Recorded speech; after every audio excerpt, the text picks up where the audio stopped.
Kabir loved running. Every morning before sunrise, he tied his shoes and sprinted through the dusty lanes of his town. His dream was to compete in the district marathon, but Kabir had a problem. He couldn't stop comparing himself to others.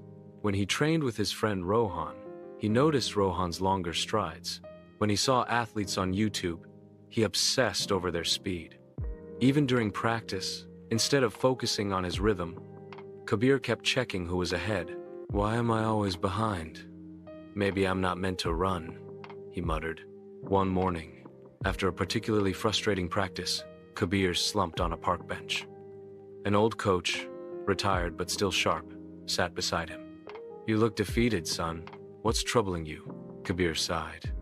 "I keep comparing myself to others. No matter how much I run, someone is always faster, stronger, or better. I feel useless." The coach chuckled. "Let me tell you a story. In a forest," the coach began, "there stood a bamboo tree and an oak tree. The bamboo grew slowly. For 5 years, nothing showed above the ground. It looked as if it was doing nothing.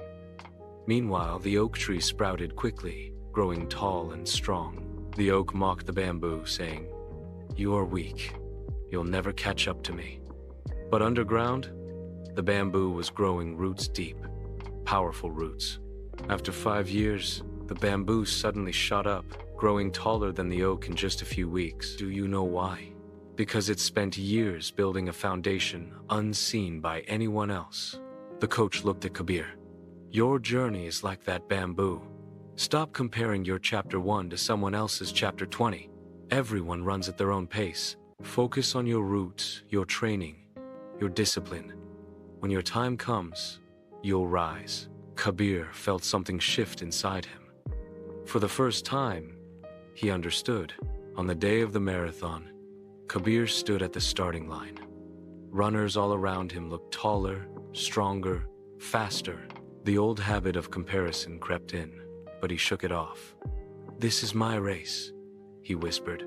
"I'll run it my way." As the whistle blew, Kabir focused only on his breath, his stride, his rhythm.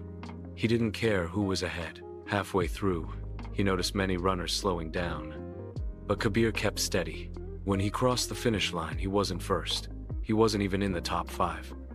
But he had run his personal best time.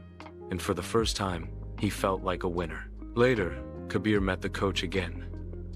"I didn't win," he admitted, "but I feel proud." The coach smiled. "That's the secret. Life is not about beating others. It's about beating yesterday's version of yourself. Don't compare your race to others. Run your own, at your own pace."